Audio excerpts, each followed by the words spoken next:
And welcome to the State of the Carolinas Economy webinar. I am Ron Thompson. I'm the principal consultant and owner of Thompson Consulting and Analytics, and I will be presenting for you today. Just a little bit of housekeeping before we get started. Your lines are muted in your video, and so are the video is also turned off. If you have any questions, please put it into the chat, and also I will be answering questions at the end of the webinar, so as not to disrupt the flow of the presentation. I'm now going to share my screen. Hold on for 1 second.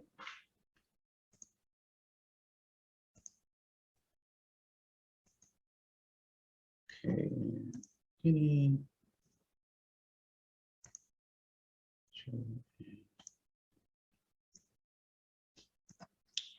Okay, so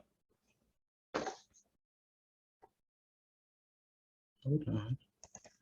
Technical difficulties. So Thompson Consulting and Analytics, we are a Charlotte-based consulting firm. We specialize in economic consulting as well as commercial real estate consulting. And while you read our core competencies, I would also like to tell you a little bit about myself.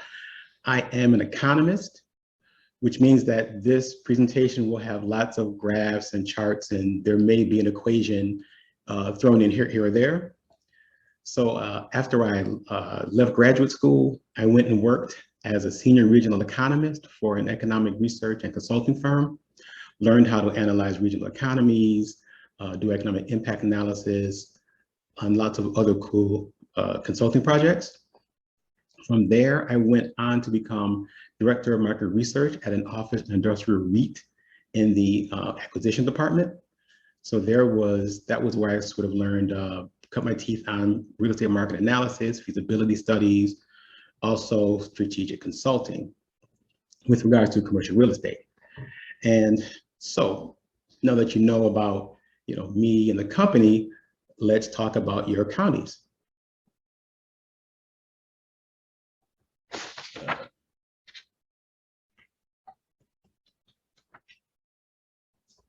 I think there may be a lag. I'm not sure what's going on here.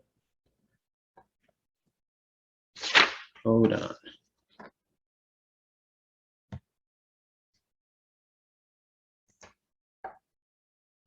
Okay.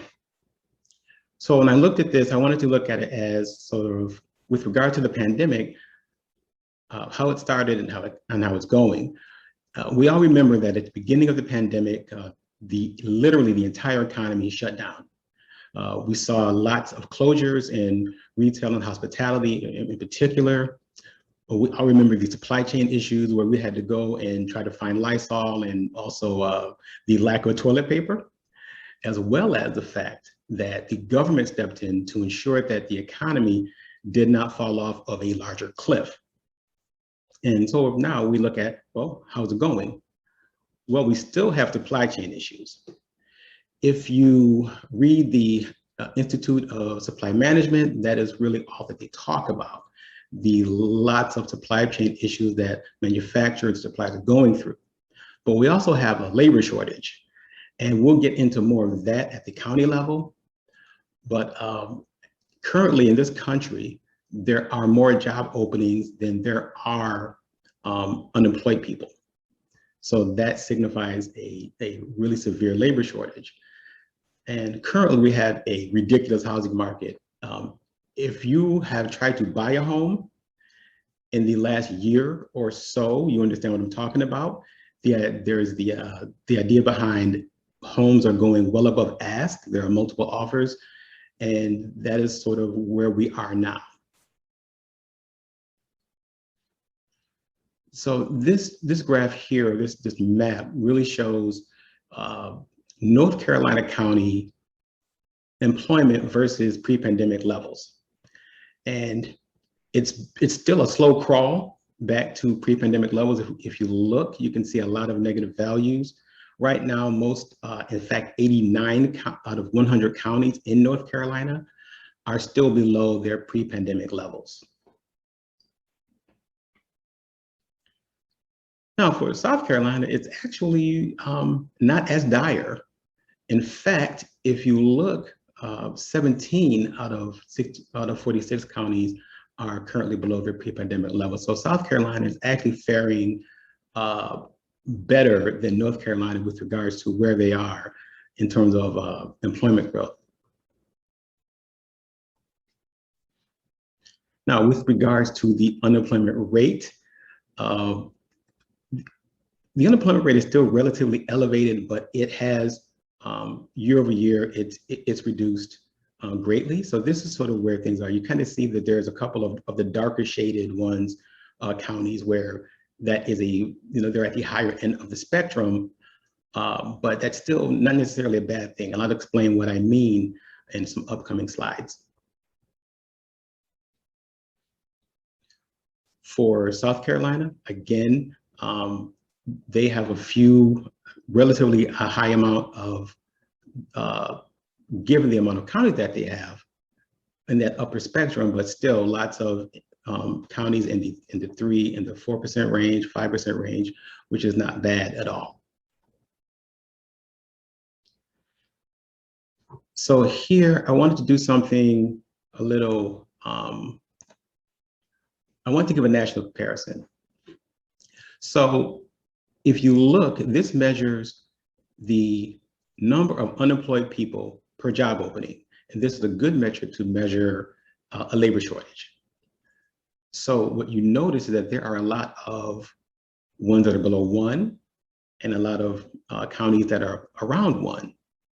So what that means is that if it's below 1, literally, there are more job openings than there are unemployed people for that particular county. Now, at the national level, fun fact, the national level is at 0.94. So literally, again, there are more job openings than there are unemployed people. Historically, that metric is at 2.3. So if you look at sort of history being the best indicator, you should expect that a desirable metric would be that for every 2.3 unemployed people, there's a job opening. And also, what a lot of people don't realize is that the country had a labor shortage well before the pandemic. In fact, in 2019,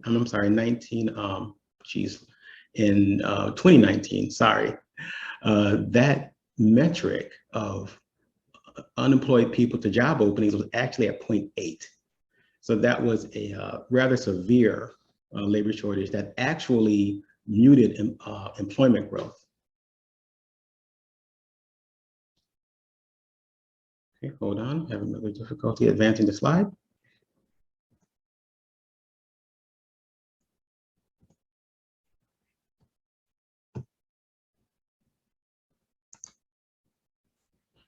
For South Carolina, again, we see lots of areas where that metric is below 1. Interestingly, if you look down at the southeastern tip, Beaufort and Charleston County, those are both really low at 0.4 and 0.6. Those areas have lots of openings, and lots of openings in retail, in leisure and hospitality, and also in healthcare, which may be areas that right now, many people maybe are not trying to get into. And that may be the reason why you see such a labor shortage there. And I also think that it's important to sort of look at the distribution, because that also gives a little bit more clarity with regards to the job openings ratio. So what we still see is that 13 out of 100 North Carolina counties are below that 0.94 metric. Meanwhile, for South Carolina, only 4 out of 46 are below that metric. But what's also interesting too is notice how skewed both of these distributions are towards the lower end, which again means that most counties are experiencing probably a relatively severe labor shortage, or at the very least, having not very many unemployed people per job opening. Now, some points to ponder. An elevated unemployment rate is not necessarily bad, especially if it's accompanied by strong employment growth, because generally what that means is within your county or your region, or however you want to look at it, unfortunately, there's a lot of unemployed people, but they also like their chances of finding a job. And if you have strong employment growth, that also means that they are indeed finding a job, which is a good thing. Now, and again, you don't want to elevate an employment rate for a long time, but the idea that having an ample labor pool that's actually actively looking is not a bad thing. On the other end, low employment rates are not necessarily good, especially when you look at the next bullet point, which is a low unemployment rate plus low job growth. It can generally mean a labor shortage. And you may need to do an assessment of your labor market to figure out why that is. Are there a lot of discouraged workers? And also, too, what's the root cause of those discouraged workers? Generally, a lot of discouraged workers come from the fact that there is a mismatch between their skill set and the requirements of employers. So employers are not hiring, and people get discouraged and then fall out of the labor force because you can only ask someone to dance so long and get turned down before you don't want to dance anymore. And then finally, back to the unemployment to openings ratio. What is that ratio telling you? Is that ratio saying that there are ample opportunities in your market? So now we're going to get into county population and income.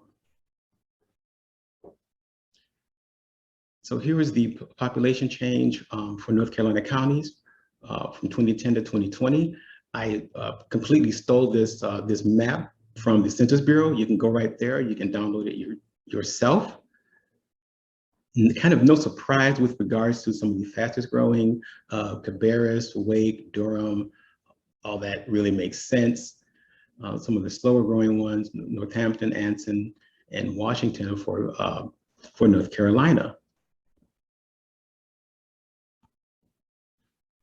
For South Carolina, again, Horry, Lancaster, Berkeley counties are among the fastest growing. York, which also makes sense, getting a lot of that spillover, being so close to the Charlotte market, the Charlotte border. And again, some of these slow growing counties as well. What interested me about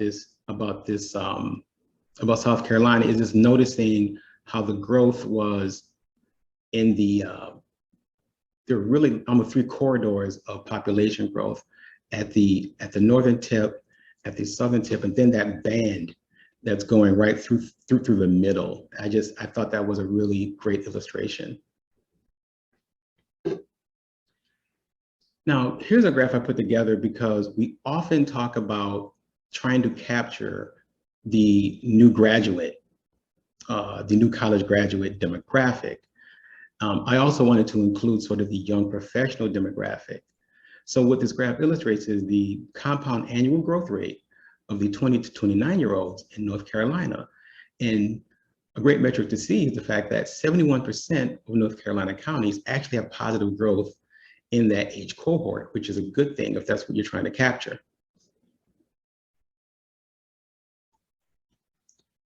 For South Carolina, again, the majority of South Carolina counties also have a positive growth rate in that cohort. So the key challenge is that if you don't have positive growth in that cohort, what can you do about it? And that's one of the challenges for economic development people and also decision makers.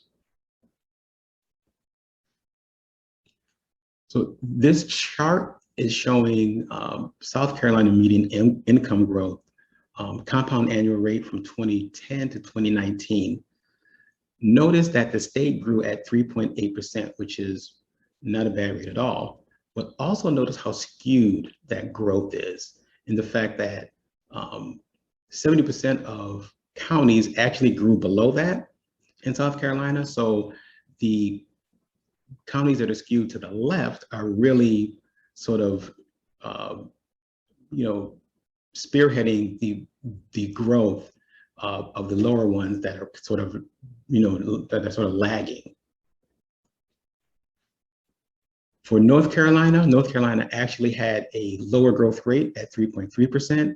The red font are the counties that are below that growth rate, but also notice that only 57% of North Carolina counties grew below the state rate. So what that sort of illustrates to me is, yes, North Carolina had a lower growth rate of median income, but that growth was probably more evenly distributed. So now we are going to take a look at some of the housing conditions that we talked about. So again, we talked about the crazy housing market. This is a year over year, these are year to date housing permits. These are the only counties that I could pull. I don't know if the majority of the other counties are non-reporting. I'm not sure about that, but when I went to Census Bureau, these are the only permits that I could pull. But it does tell the story. The red dots are negative year over year permits growth. And there's sort of no surprise. Notice that, again, the heavy hitters, Wake, Mecklenburg, Durham County have lots of permits growth going on. And they're sort of spearheading the actual, absolute number. But what I found interesting was the fact that single family permits increased by 26.3%. Multifamily is again driving growth with 32.1% year over year growth for North Carolina. For South Carolina, again, Greenville and Horry have the most permits as well as very strong growth. What I found interesting about the South Carolina permits is the fact that builders are actually really leaning towards permitting for single family.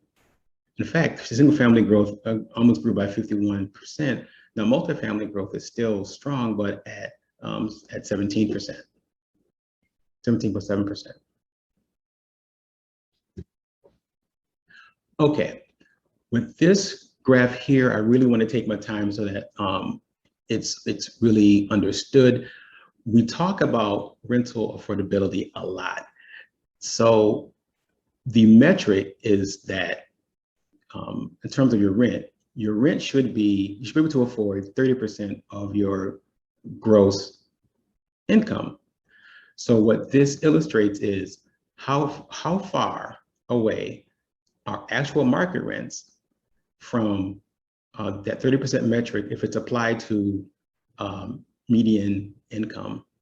So the green or the negative number that you see means that the market rate is actually below that 30% of gross income threshold.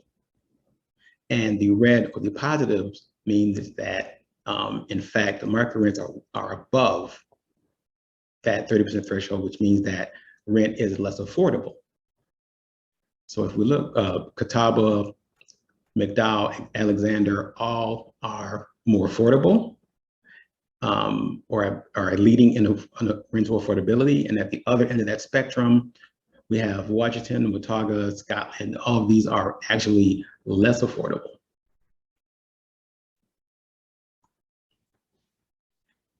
And then for South Carolina, same deal. And again, we have Marion, Saluda, Union County are sort of the top 5 in terms of affordability. And then at the other end of that spectrum, Allendale, Lee, and Barnwell, sorry, are actually less affordable if you apply that, if you compare it to the 30% threshold. Now, finally, kind of wanted to go over some regional economic metrics or tools. I'm pretty sure that this is a refresher for a lot of you. Location quotients. So what location quotients do is they sort of give, they sort of calculate the relative concentration that an area has of an industry relative to the national number. And it's simply by, you can calculate it simply by taking the local industry employment of whatever industry you're looking at, divide it by the total employment, and then divide that ratio by the national industry employment as a ratio of national total employment. Now, with regards to location quotients, if it's below 1, then that means that your region has a lower than average concentration. If it's above 1, then that means that your region has a higher than average concentration. And the really useful part of this is that you can use location quotients to illustrate areas of regional specialization, meaning what are you good at? What industry are you good at, such to the point that you actually have a higher relative share of employment. You're able to kind of sustain that. You can identify export industries.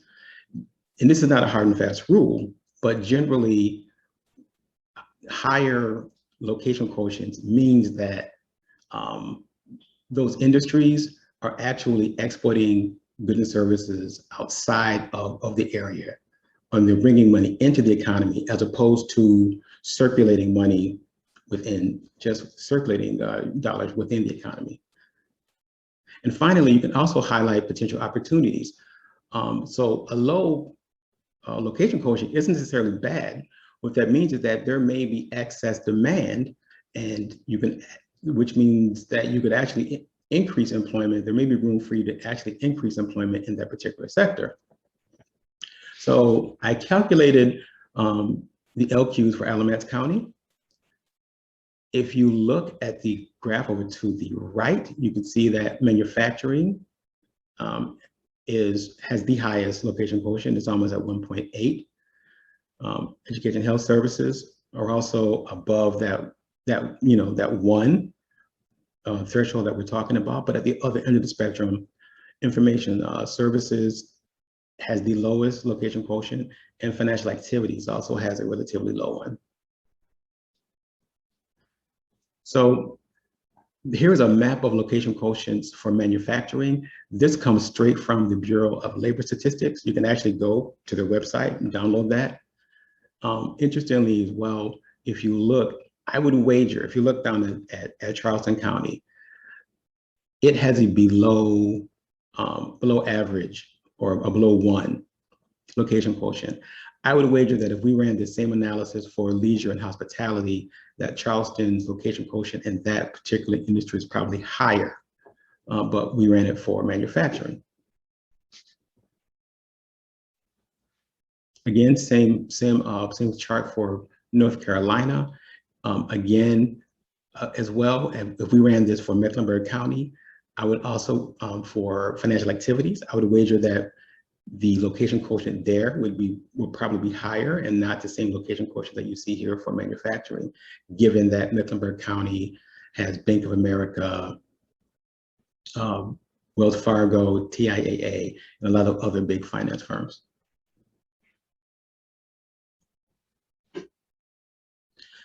Finally, we'll talk about shift share analysis. So as you can see, shift share analysis quantify the components of industry employment growth, and it does it by sort of breaking out the 3 different components. Sort of the national share, that is contributed to how well the nation is growing, the industry mix, which is how well is the industry performing at the national level, and then the regional shift, which is growth that is attributed to some sort of regional competitive advantage that your county may have. So I won't get into the actual equation. I know everyone's disappointed, but I did do the shift share analysis for Alamance County because I already have the data. And what I would like to do is take a look at leisure and hospitality, because it is the one that we can see the most, or the easiest. It's the largest one. So what the analysis tells us is that a lot of the employment growth in leisure and hospitality came from, first, the industry mix, how well the industry grew, then the national share, okay, how far is, how well is the nation doing? But in terms of the regional competitive advantage, this means that the regional component of that was actually a drag on growth, and the fact that there probably wasn't a regional or competitive advantage that Alamance County had in that particular industry.